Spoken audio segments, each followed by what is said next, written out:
He's John Timpane. And he's Don Rooney. And this is The Musical Innertube. Now, you may ask, why is this podcast called The Musical Innertube? And we may reply, because that's its name, of course. Now, how did this podcast get that name? Back in college, we hosted a radio show. Once, we tried to introduce a soothing musical interlude. Instead, we messed up and wound up introducing a soothing musical innertube, and the name stuck. So here we are, hundreds of years later, still talking to interesting people about their interesting lives. Difference makers who really make a difference. Our guest today is Chick Russell. Chick is a friend of mine from back in college days, and he's been doing a lot since then, not only growing in wits and wisdom, but also in doing some very, very interesting work.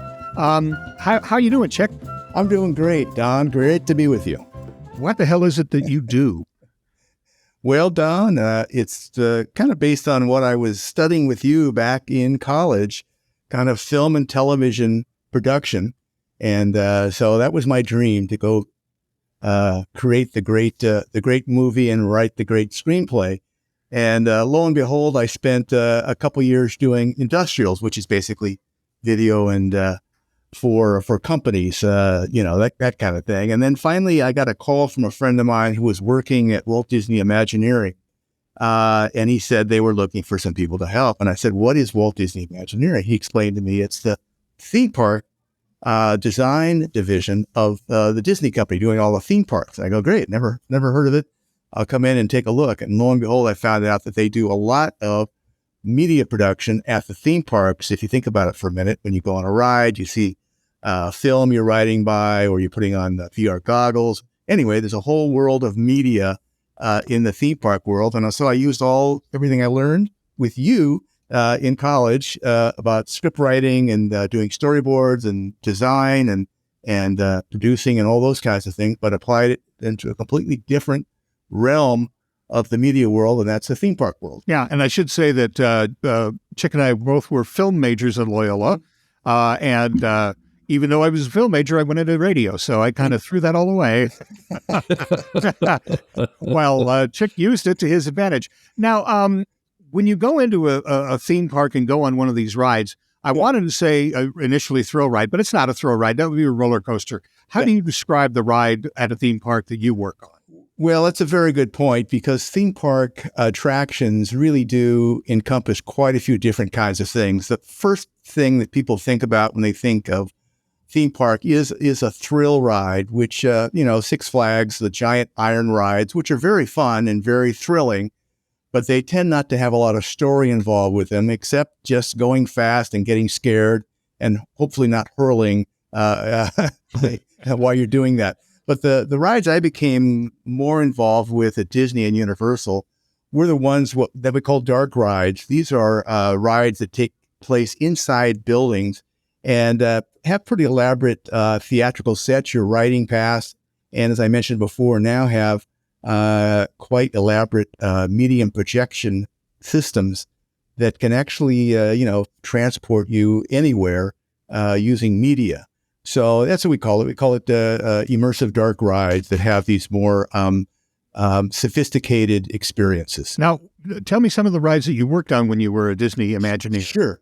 So I was in a division of Walt Disney Imagineering that was called Concept Development, which is really fun, as you can imagine. Basically, the idea was there was probably half a dozen or so writers and concept people, maybe a dozen. And our job really was to develop new attractions and new theme parks. So basically, we'd get a call and we'd say, we need a new theme park idea.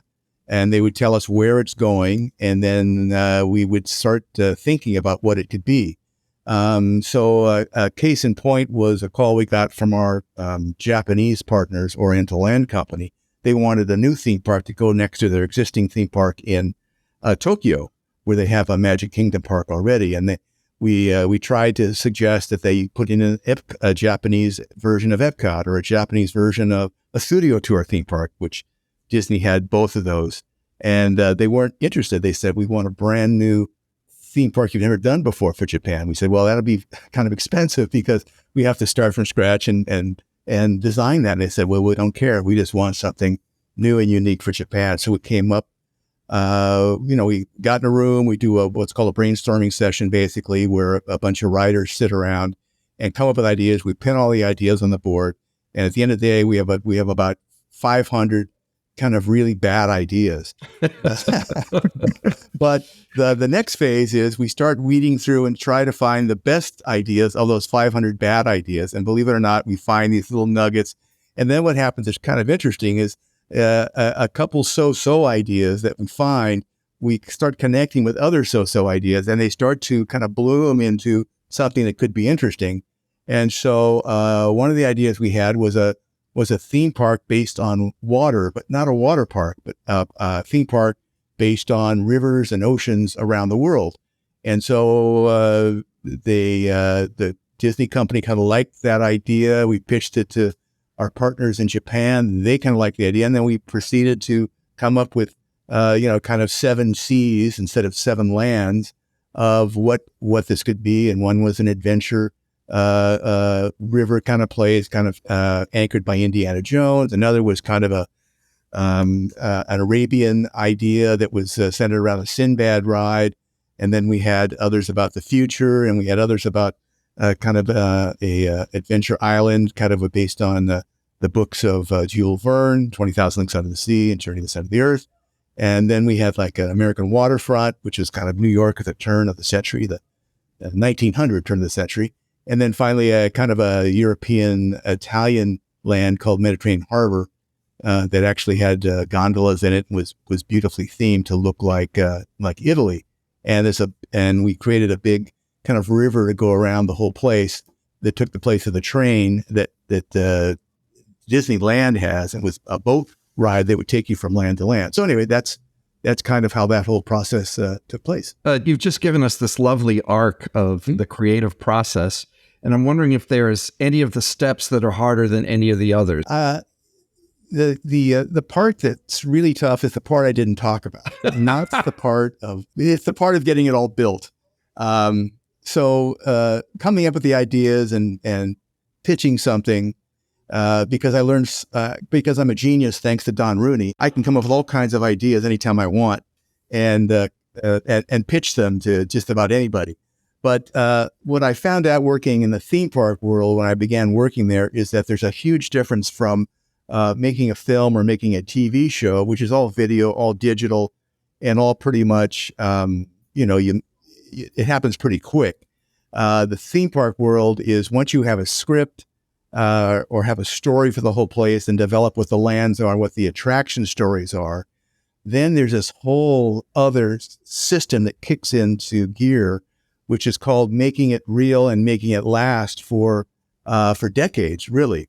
And that's the part I didn't really learn in school because I was a film and TV major. I learned how to make film and video. I didn't learn how to make buildings that had shows in them and learn how to engineer ride systems that go inside, or even physical special effects that happen to you on the ride. So there's all these other things. And that's really the hard part when it comes to theme park, is you take your written material and your storyboards, and then you say, okay, now we have to figure out what the ride system is. We have to figure out how that gets engineered. We have to figure out how big that is, and where do the projection screens go, and where the special effects go. And then you say, okay, great. Now we know that. Now, how do we build a building around all that so there's not a column in the middle of it? And how big is that building?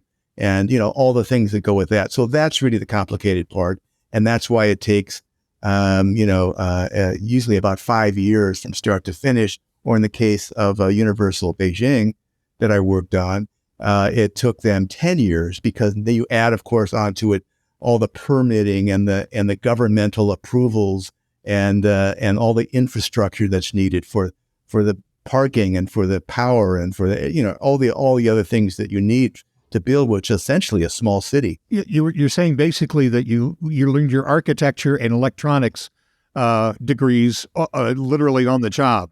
In a sense, that's correct. Although I didn't really learn it in detail, but I had to become familiar with all kinds of things that I never thought I would have to. and also things like operational aspects of getting people in and out of the building, as many people as you efficiently can, because the whole idea, as you know from standing in lines at theme parks, you're constantly trying to get as many people through as fast as possible. So there's a whole another science of how do you design how many people can go on the ride, and how fast can they get on, and how fast can they get through the ride, and how fast they can get off. It's often why you feel sometimes a little disappointed that the ride was so short.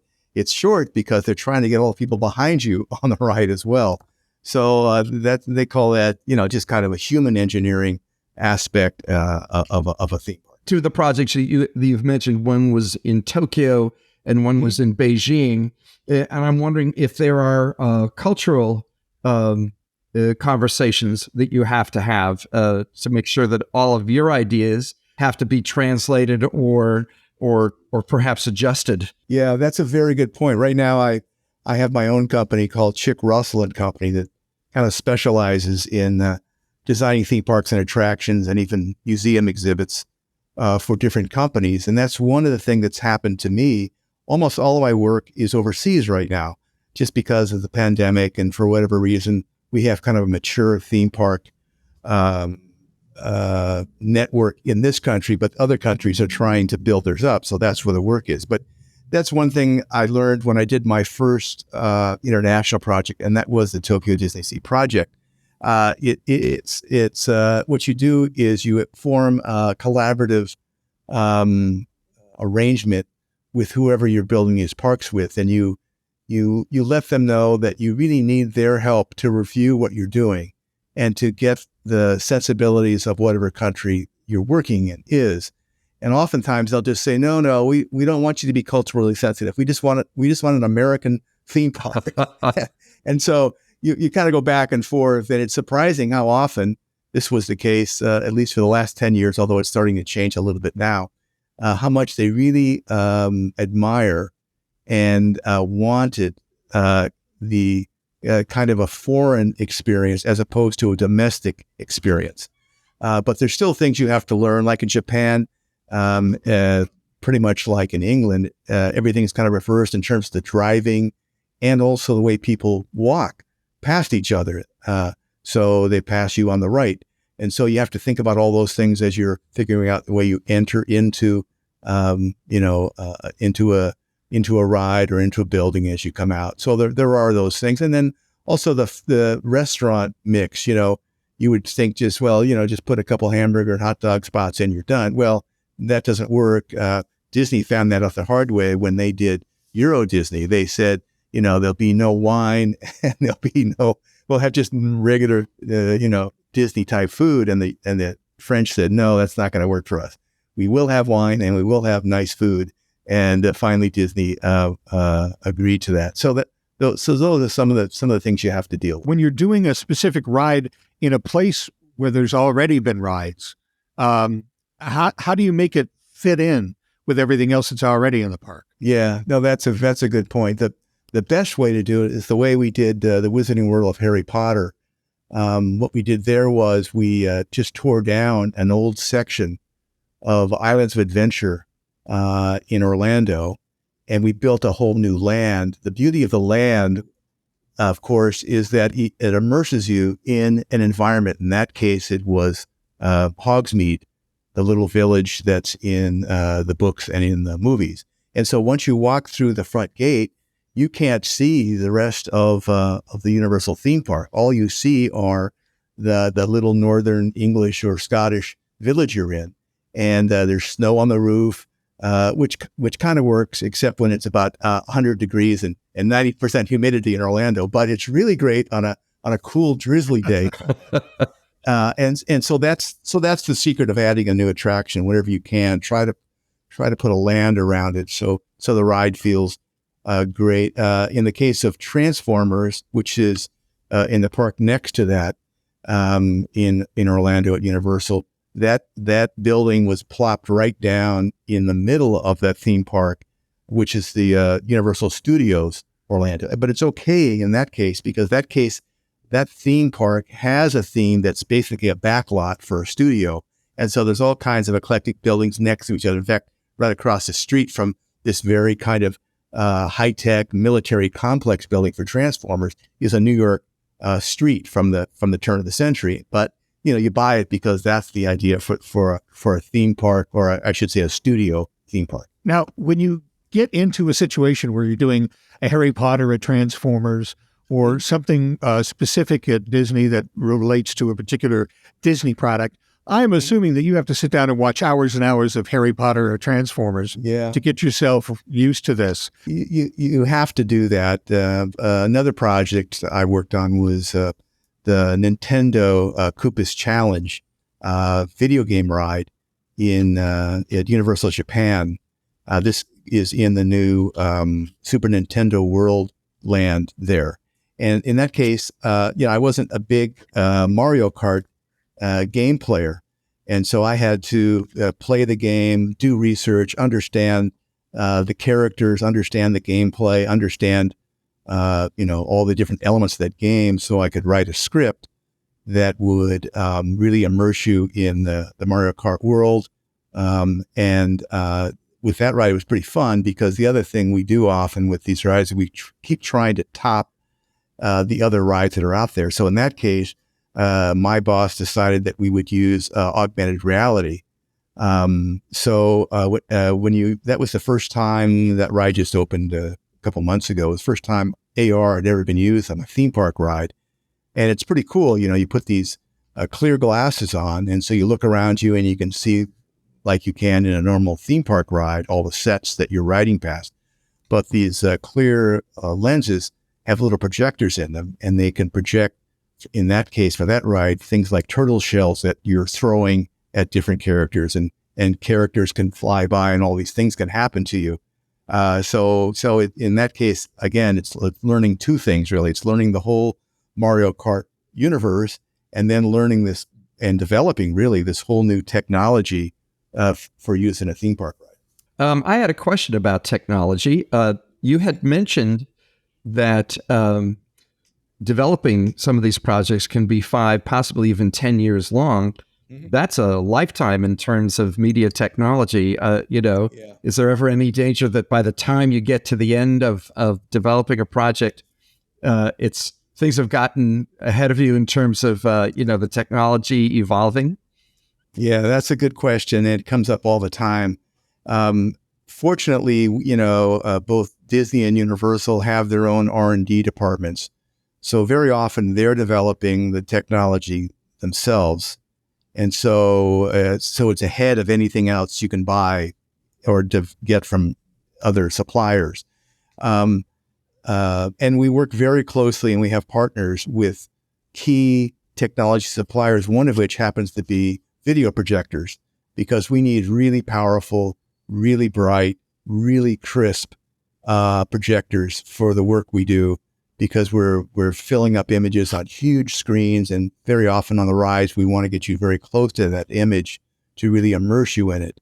So, at the very last moment, we could change all the projectors. For instance, not too long ago, we changed from a conventional video projector to a laser projector, which is really incredible in terms of its crispness, and the same with 3D glasses. I remember on Transformers, we had projectors all set up for one system, which were more conventional 3D glasses you wear for when you go to a movie. At the last minute, we changed to a brand new technology that just came out, so we had to switch all the projectors and switch out all the glasses that we were going to use. So yeah, that's something that's always changing.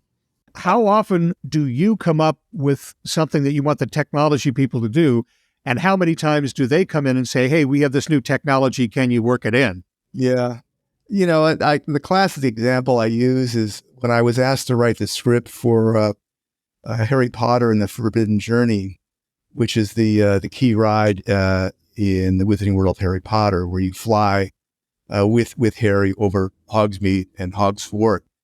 So I asked them when they asked me to write the script, I said, what ride system do you want me to write this for? And they said, well, initially, we don't want you to write it for any particular system. Just write the most incredible experience you can possibly imagine with Harry Potter. I said, okay.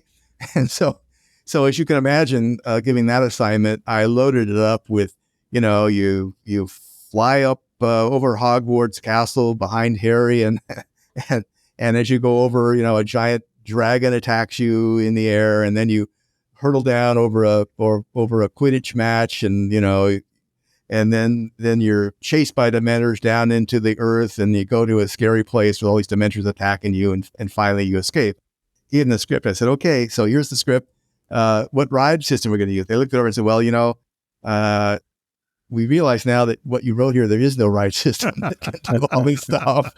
And then the Universal's credit, they said, but what we'd like you to do is help us design a brand new ride system that will let our guests experience this. I said, great.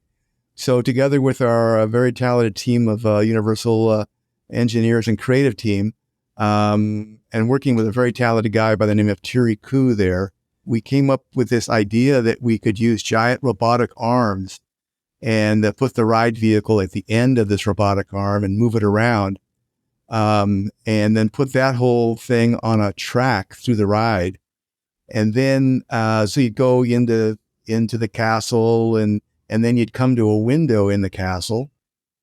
And what the window would actually be is actually a video screen. And as you flew kind of through the window, you didn't realize it, but you were flying into a giant screen. And at that point, that whole system became a flight simulator.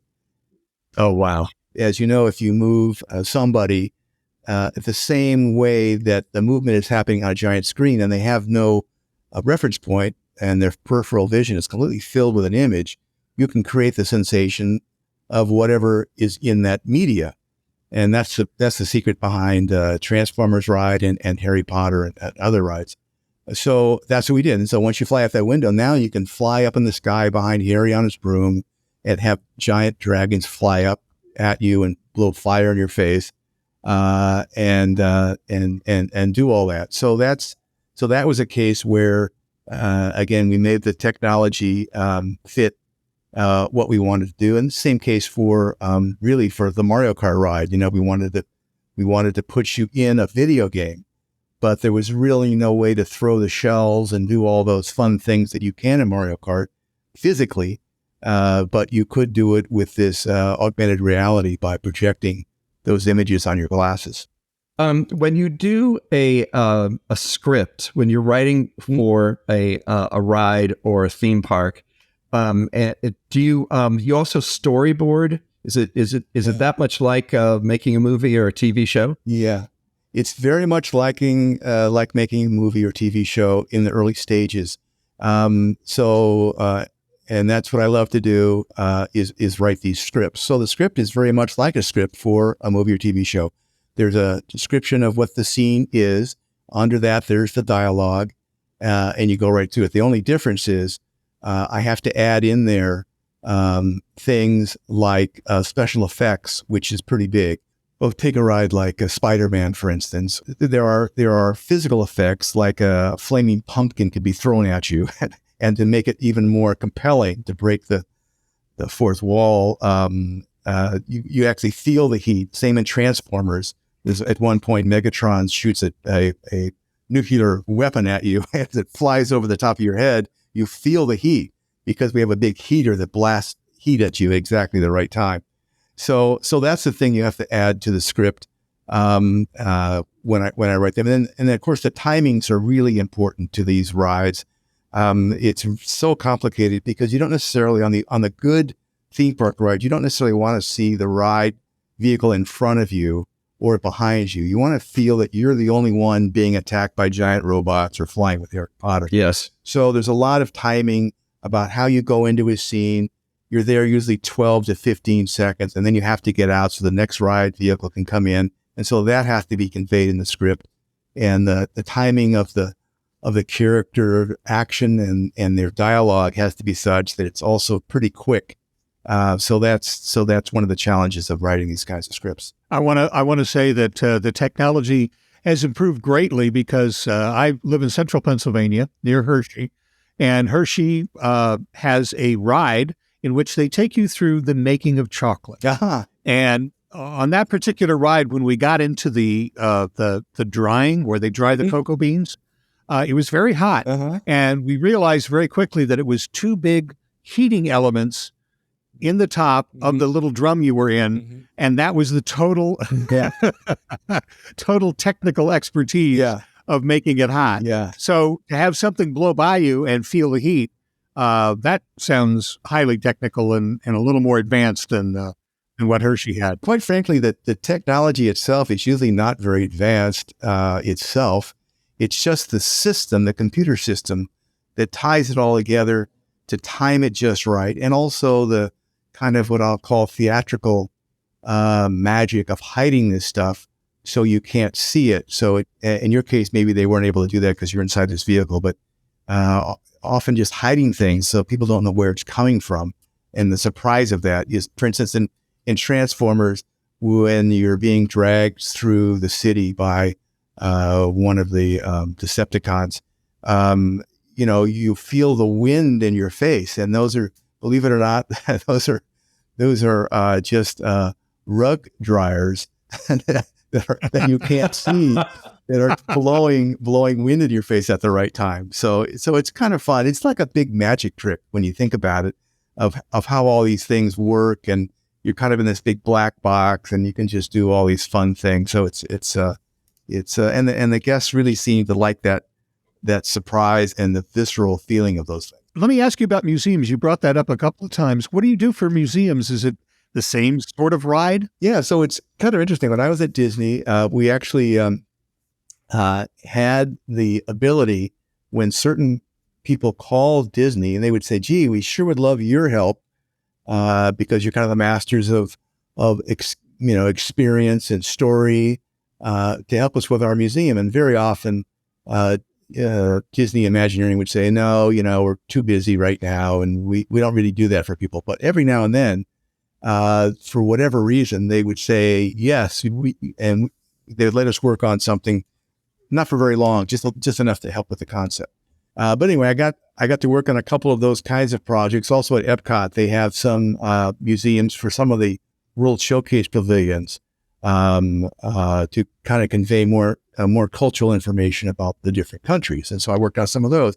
I found that I really love being able to do research and write more, and kind of help people appreciate science and technology and culture and history and those kinds of things. So when I started my own company, I decided that I would also continue doing that kind of work. And my pitch was to these museums, I would say, look, you want to bring new people to your museum. You want them to come back again over and over again. Wouldn't it be great if your exhibits were as compelling as they could be, and kind of fun, and we could use Disney storytelling and Disney show technologies to make them really cool. And some of the museum people were totally totally afraid that we were going to Disneyize, have Goofy running around the museum. And I said, no, that's not what I'm proposing. I'm proposing very serious type exhibits, working with your curators, working with your education department and the schools with their standards, and finding out what is the best thing you want to tell, and then finding ways to package that in a way that's fun and engaging. So particularly kids in science and history museums and technology museums have fun with this stuff and don't realizing they're kind of learning something at the same time. And so, but luckily there were many museum professionals who recognized this idea that I was pitching to them. And so I've had a lot of fun, designing exhibits on all kinds of things, from cattle raising to oil production, to in Saudi Arabia, a whole concept for something about how the Arabian Peninsula used to be at the bottom of a huge ocean, and that's what formed their landscape that's there now, and so so I just really enjoy doing that kind of work. You mentioned also earlier that some of the work you do in the theme parks is very similar to a flight simulator. Do you get a chance to do any kind of something that will instruct people on how to do the jobs like a flight simulator would? Yeah. So I had worked on another very fun project that didn't involve flight simulation, but it was a simulator nonetheless. So I was approached by the U.S. Navy. They had some ships that were sunk in the Middle East by small craft that really wasn't the way that the Navy expected to be attacked. The Navy always expected to be attacked by huge other battleships or missiles coming and hitting their big warships. So this was a case where in the Middle East, a large U.S. ship was in port, and a small almost like a dinghy or a inflatable came up alongside with explosives and blew a huge hole in the side of this giant warship, and it caused massive destruction. The Navy realized, this is about 10 or 15 years ago, that their training really wasn't adequate for kind of the modern changing warfare. So they have a training facility in Chicago, north of Chicago, and they said, we want to build a missile destroyer simulator. I said, no, you want to build a missile destroyer inside of a building and turn it into a simulator? I said, yes. Okay, fine.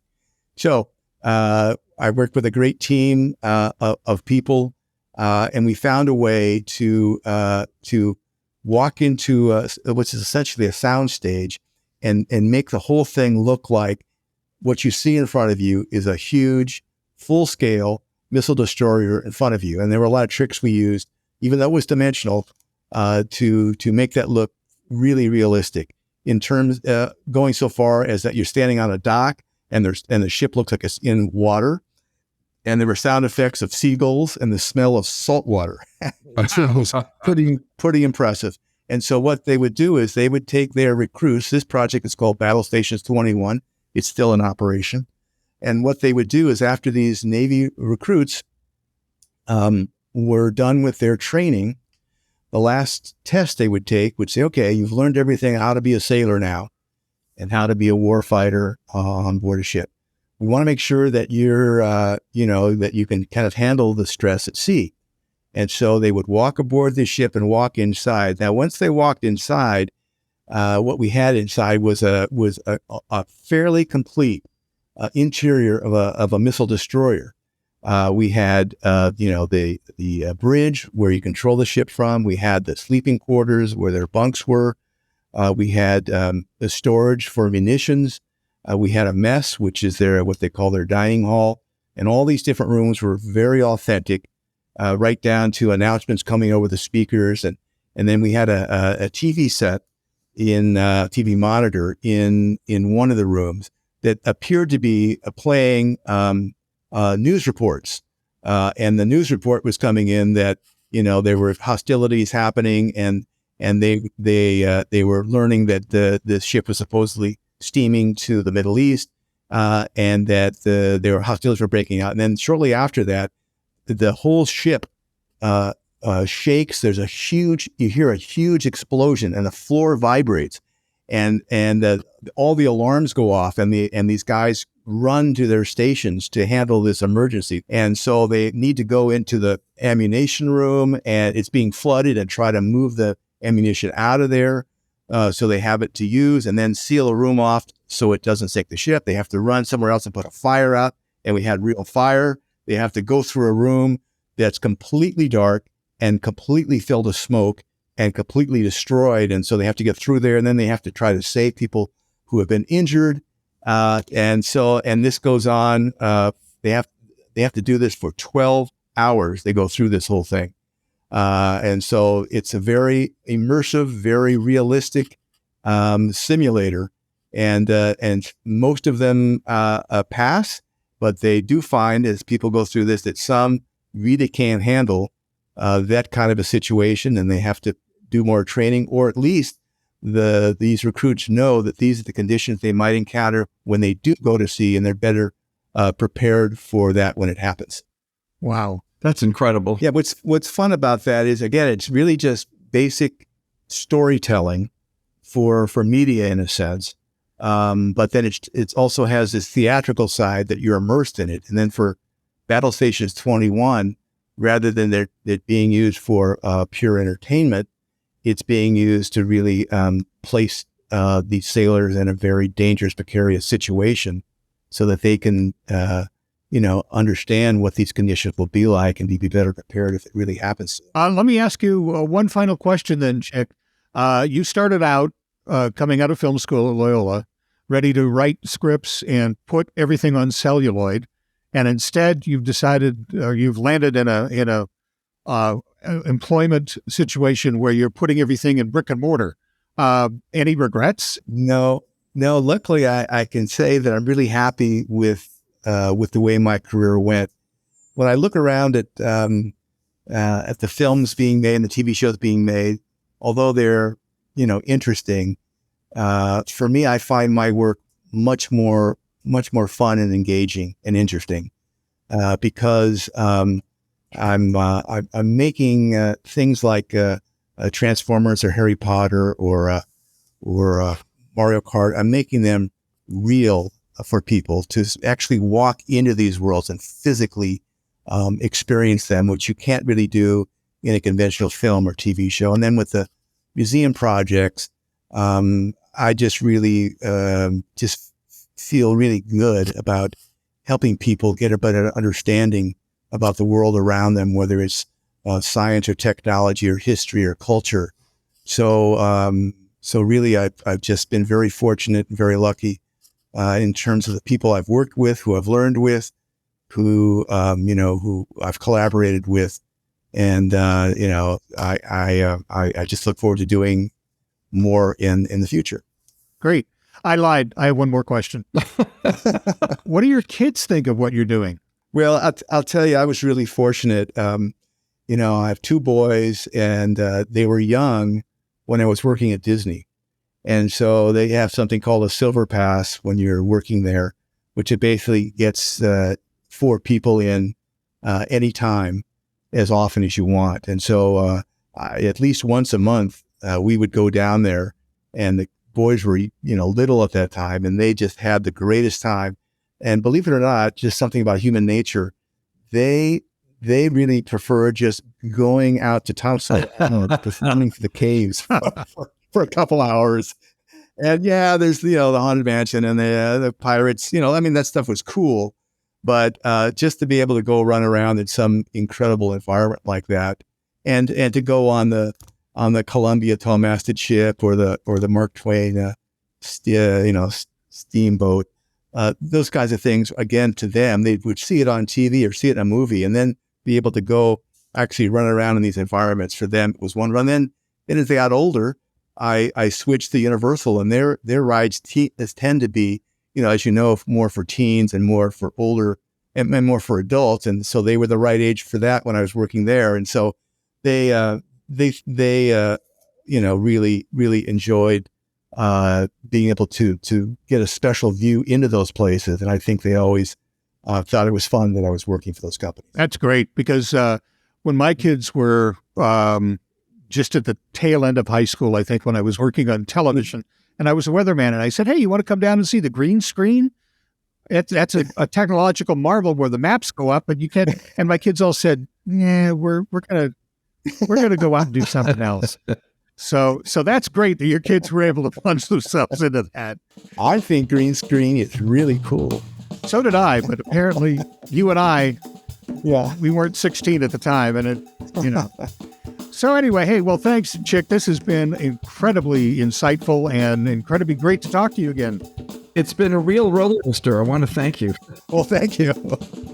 Thank you. It's been fun, you guys. You're asking great questions, and it was really fun to reminisce about some of these projects and some of these technologies. So thank you again for a great interview. Thanks, Chick. Thanks, Chick. Okay. Have a good one. Bye-bye. And thank you for listening to the Musical Innertube. The Musical Innertube is available everywhere good podcasts are found. Listen on your favorite platform and give us a good rating. You can subscribe to the podcast on our website, musicalinnertube.com. There you can listen to all of our podcasts, see pictures and biographies of our guests, and contact us. You can even leave us a voicemail. And don't forget to leave your email address on our Talk to the Two page on the website, and we'll send you a preview of who's coming to talk with us by email, just so you're prepared. That's musicalinnertube.com. And as always, thanks to virtual band Car Radio Dog for our theme music.